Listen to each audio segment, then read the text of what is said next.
Hi, this is Ninja Buddy here, and welcome to the Steam series. The game we're playing today is called Narcissu. Correct me if I pronounced that wrong, I'm pretty sure I did. This is a Japanese game, but then it's in English, don't worry.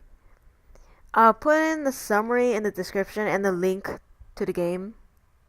Yeah, and this is also from Steam, it's also free for now.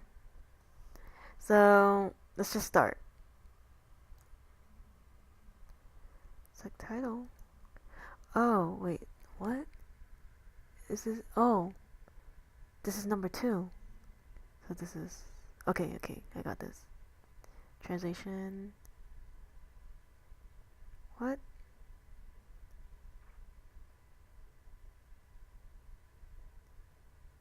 That's what? Voiced. Because I 眩しかった日のこと。 Oh, okay. そんな冬の日のこと。 Oh yeah, this is also a visual novel, which is actually pretty popular in Japan. And I actually wanted to play this. Why are we playing? Is this second side? No, I chose the first one.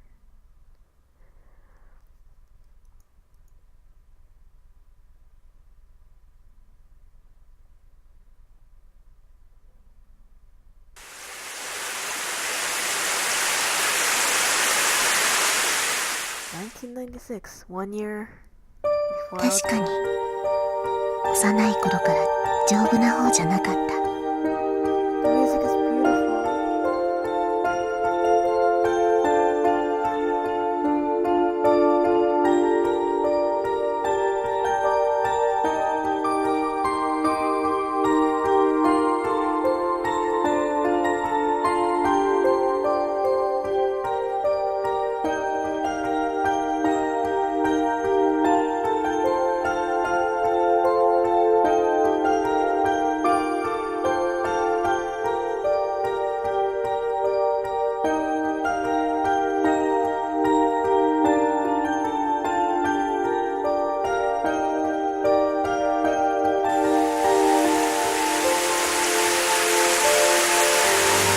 Honestly, thought she was gonna narrate this, but falling from the mist, the pure white of the overcast sky. Of course, the first time it happened, all my classmates came to visit me almost every day. And when I was released, they even came to my house on weekends to play. But that was the first time around. Hey guys, if you guys don't like me voicing this, just tell me in the comment section, okay? It's my first time doing this. Autumn into winter, winter into spring, a vicious cycle. Hospitalization, release, clinics, and hospitalization again. And before I knew it, even the classmates I once called friends turned into acquaintances, and then into strangers.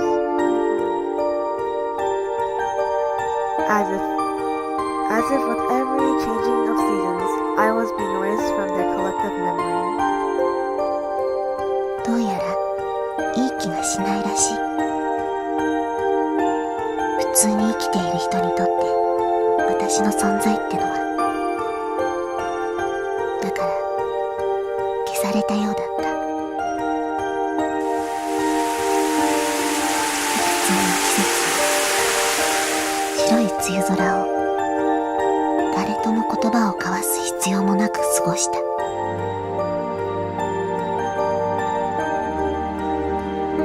私の英語の教科書は1年生の中間テスト以降まっさらな状態だった。 I'm sorry about that. そこで私の時間も止まったらしい。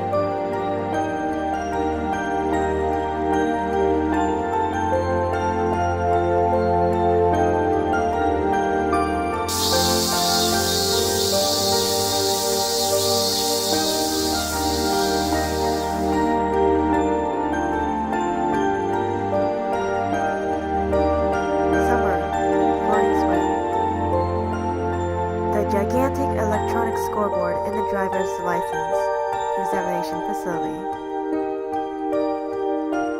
lit up all at once. My eyes and everyone else's looked for our respective numbers. 237, 237. This is how you say numbers, okay? And of some 8 columns of lit text, sure enough, my examination number was shining in the mist.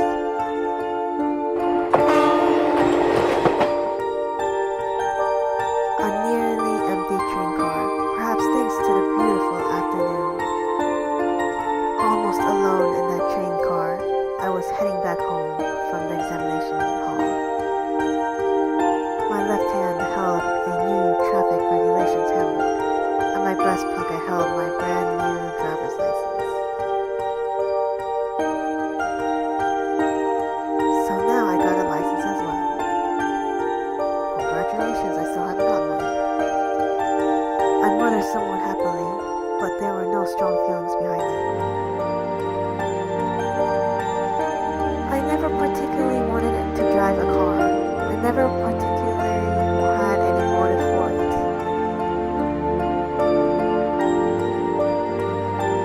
It was just that my colleagues in the technical institute both recommend that I at least get a driver's license. That night, when I told my parents that I got my license, they merely replied with an I see. I really did their response. And when I asked if I could borrow the car just for a test run, they instantly and currently said just one thing. No. I'm sorry. That's what my parents said too. While I didn't really want to drive the car or anything, the response was all too well expected. Those were my parents for you. The next day, I woke with chest pain and went to the hospital. Sickness and I generally had nothing to do with each other. Which is why I found the ER waiting room to be utterly boring.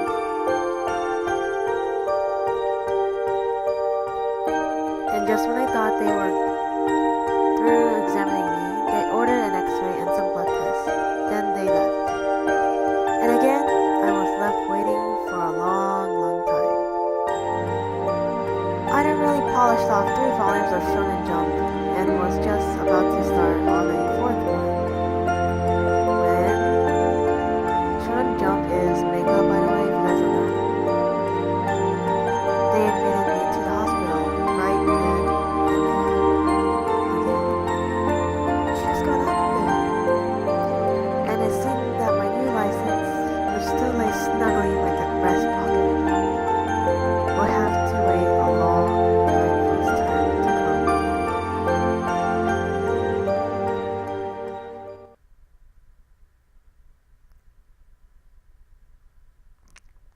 I thought there would be decision making in this visual novel. Right around when all the 2 noisy cicadas had finally gone silent, I once again found myself in the hospital, as per usual. Of course, it wasn't as if I'd been there the entire time. I came and went, a futile cycle. My first surgery was a month before.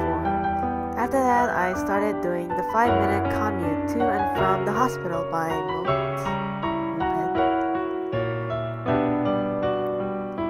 And from then on, I was hospitalized, discharged, ordered to clinic, and hospitalized again, and again, and again, and again, and again.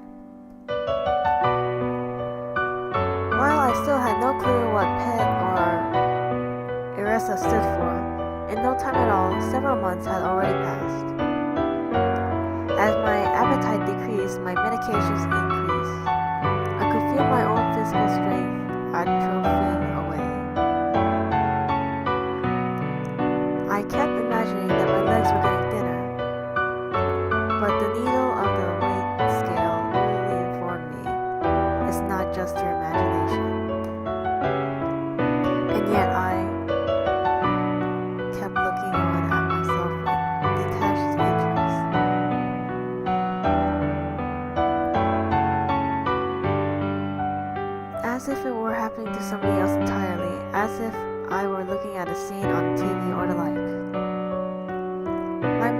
cannot grasp what had so suddenly happened to my body. Nothing within me was telling me that this was real at all. And that's why, even though it was all happening to me, I kept looking on as if it were happening to someone else, far away. Oh, the music, man, is actually fitting. A day of winter, around when the Christmas trees had vanished from the streets.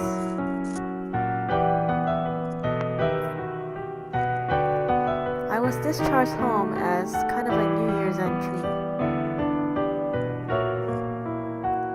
It seemed like an exercise in total transience, but still it made me slightly happy. I traveled back to a home I had not seen in a long time in the midst of a freezing rain. Strangely enough, my entire family was there. My parents, who had never so much as talked to me, came out to meet me, if for terribly stilted smiles. And my little sister, with whom I never had a pleasant word, had made my favorite cream stew and fried shrimp just for me. That's a nice sister.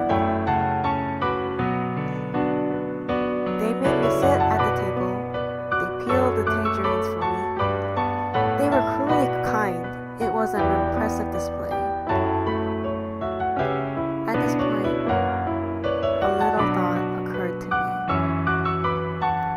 about my new driver's license, which was still stuffed away in my pocket. That perhaps things would end for the license without it ever having known any use. And surrounded by a trio of stilted, stained smiles. Say that 3 times fast. I kept that thought as if it were someone else's business, with dispassion, ambiguity, and total disinterest. January 2005. Protagonist. A new year began and I returned to the hospital. But on this day, instead of my usual 4F room, I ended up in a conference room of sorts. They took me there. And then, my father and the doctors had a little talk. I joined in.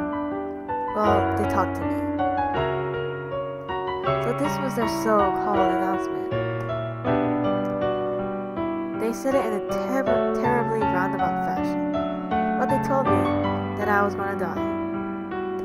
Thanks, doctors. Way to go. I see.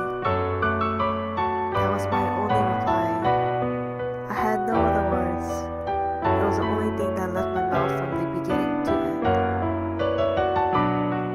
And the doctor's ballpoint pens flew across paper as if in response to my words.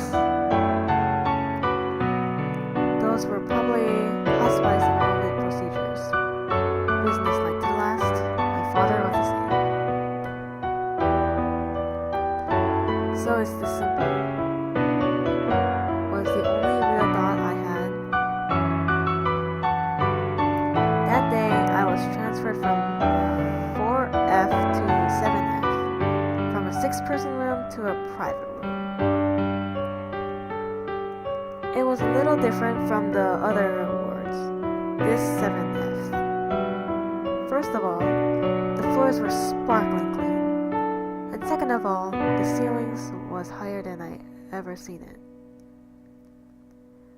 The rooms were very nice and had large windows from which the warm daylight streamed in as if by design. The art is amazing. I like it. But the windows opened a little, slightly. I tested them out, and my head would just barely fit out of one. The color of my ID bracelet had changed as well. The bracelet that I had worn ever since that first hospitalization, the one that had my name and blood type recorded on it. Its color had now changed from blue to white. guys don't know what that means, it means it's just the color actually matters. It just means white means like she said it before. I don't want to say it again. It's really sad. A high ceiling, a white vinyl bracelet, a window that would not even open more than 15 centimeters. Okay, about the window part, some windows are actually like that to prevent people from committing suicide by crawling out windows. Believe it or not, that actually happens. Which is why schools don't allow access to rooftops for students, because that would increase suicide rates. The TV programs celebrating the New Year were still playing when I was transferred to this 7F. And it was at the dawn of that very year that I met her for the first time.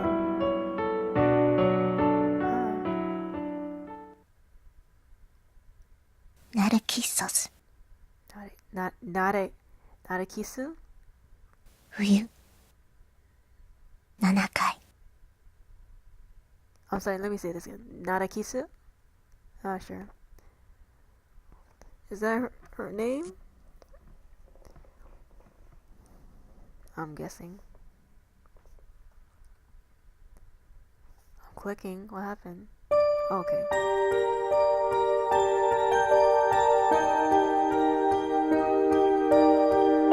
There was this place, kind of like a lounge at one side of the corridor, across from the Narcissu station. What? Oh, there we go. This generally deserted place held a few couches and chairs, as well as a large TV. Stupid programs and covering the new year were still being broadcast on the 28-inch screen. And there was a girl who looked absolutely bored watching absolutely boring TV. I was even bored too. Short in pink pajamas, a white bracelet on her wrist, just like mine. Impressively long hair that almost reached down to her hips. Hey, do you find that interesting? There was no deep purpose in the asking. Simply, I had nothing else to do, so I started talking to her. 別に。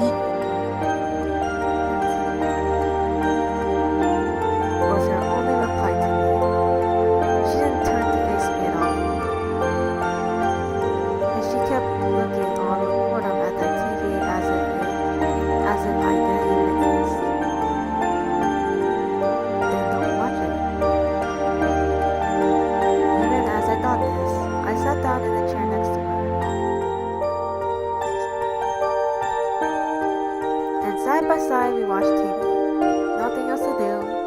Nothing we could do. So we sat there silently and watched TV. New Year celebration programs. As per usual. A useless array of comedians and oddities. And every so often, the MC's stupid shrill laughter resounding dryly in this white sun-drenched lounge. ねえ、あなた。 The girl suddenly started talking to me, but her eyes were as always glued to this TV screen. あなた。何回目？ What do you mean by that? Okay, if the characters voice their own dialogue, I will dialogue it again. ここに7階に来たの。 Sorry, I have no clue what you're talking about. そう。初めてなんだね。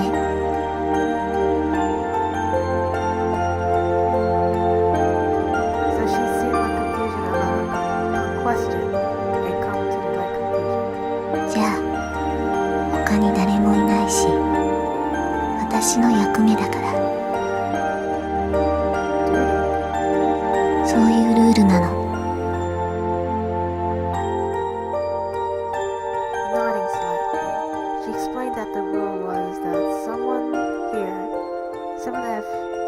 tell the newcomers the truth.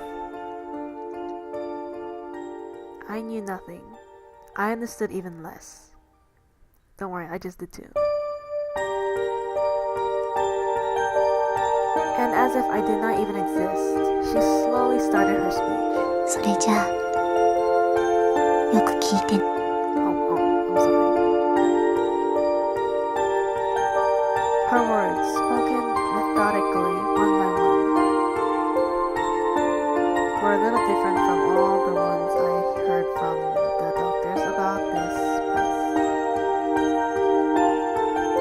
In their business-like, crisp syntaxes, they told me, this is a place where one waits for the medical advances.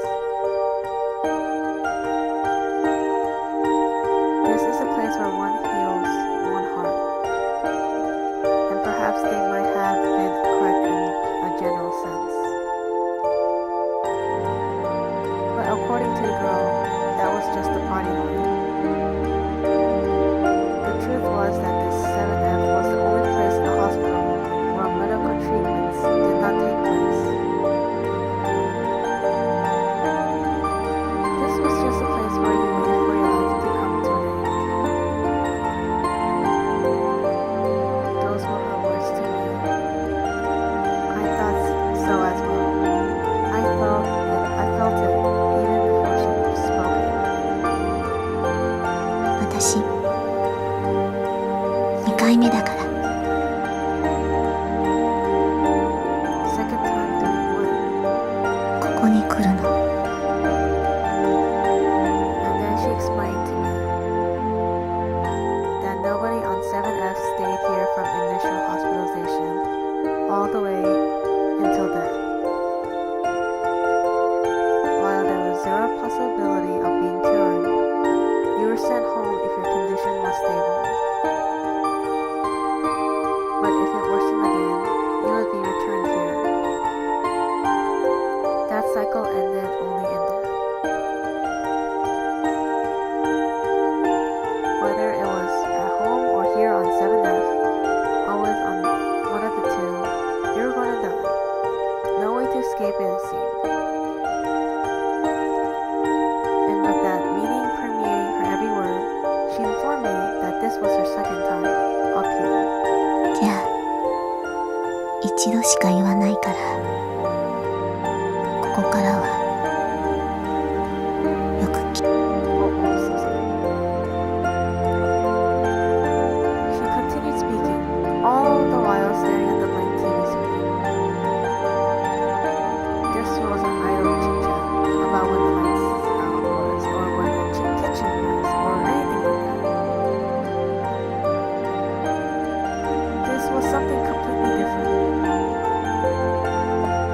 The third time you are discharged home, resign yourself. There won't be a fourth time. You will never go home again. If you ever want to escape, head toward the B station, not the A station. Eat nothing. That is the simplest shortcut. You leave the smallest burden on your family that way. It was as if she was packed to the brim with matters like those. This was probably an oral tradition, relevant only to those who were going to die, and kept by those who came here for that purpose. So this is the duty that you are talking about. ええ、そうよ。いつかあなたも、初めて来た人には伝えてね。With those words, she slowly stood up. She casually tossed her long hair and it grazed my nose. じゃあ、検温の時間だから。Then she turned her back and started walking down the corridor. Now completely deserted, save for me. The lounge held only the laughter from the TV and the white flowers by the windowsill.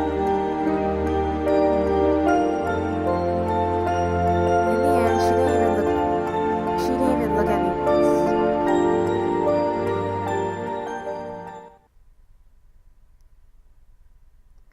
A few days later, New Year's celebrations were over, and the middle and high school students were beginning a new term.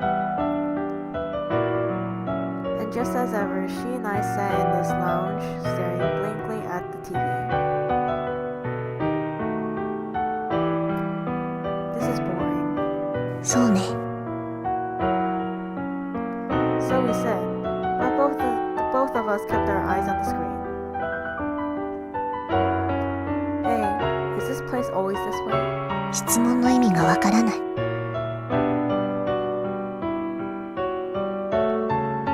I'm getting at how it's always deserted. Other than the nurses, doctors, and the help staff, and other than her, I had not seen a single person. Did everybody go home for New Year or something? その理由を知りたいの？ Well, I didn't mean. じゃあ言わない。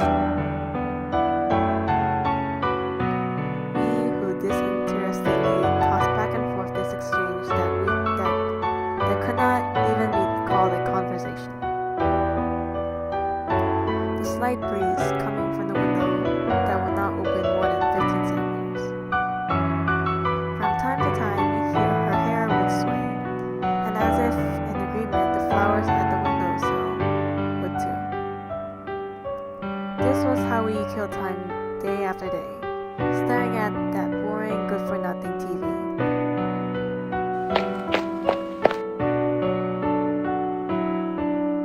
Oh, here the two of you are, an elderly nurse said as she rushed toward us.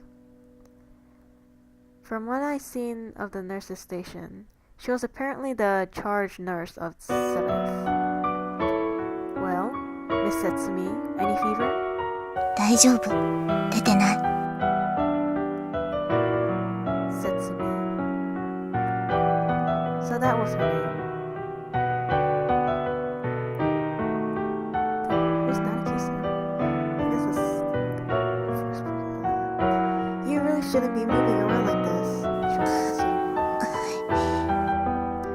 Do you understand? Everyone's worried about you. 別にいいよ。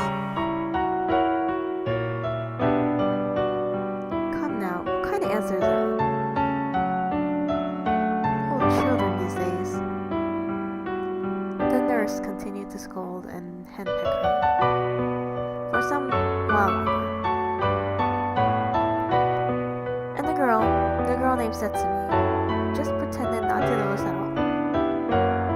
She simply stared straight forward at that boring TV, paying that fussy nurse as little heed as she could. I'll be coming back later to draw some blood, okay? With those words, the charge nurse went back to the nurse's station. Hey, you know. Well, mind if I call you Setsumi? I asked this as I stared at her white vinyl ID bracelet, and at the blood type and the name written there.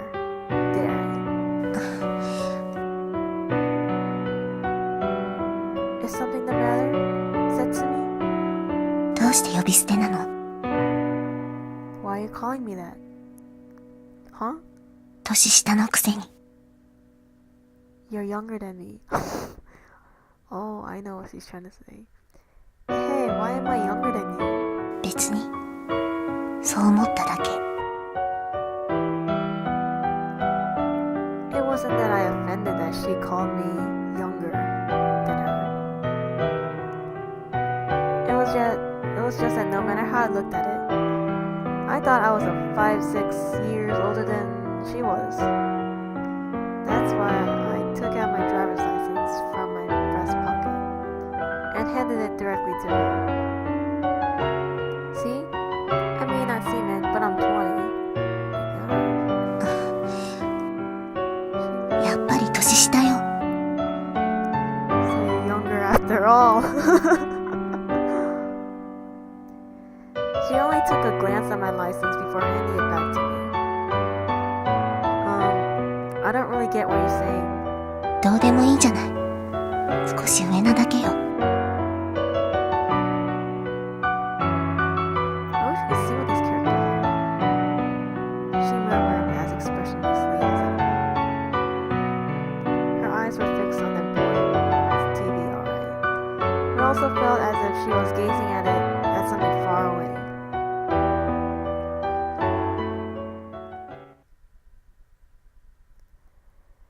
After they'd taken my AM vital signs, I snuck past the nurses and boarded the elevator. When I got to 1F, I walked out the outpatient clinic doors and walked outside of the hospital.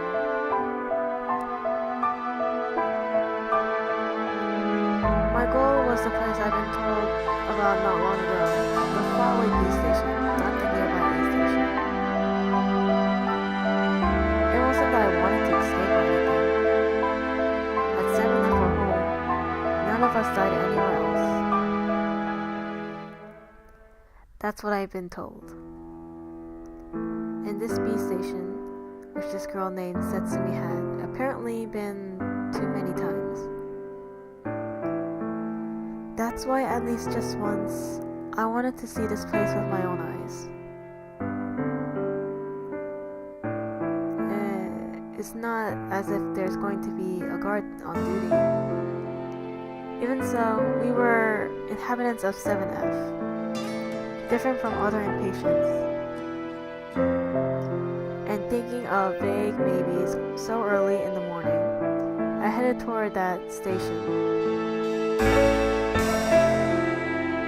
My legs settled into a lazy gait as I glanced sidelong at the people commuting to school all morning. I really have to end this episode soon.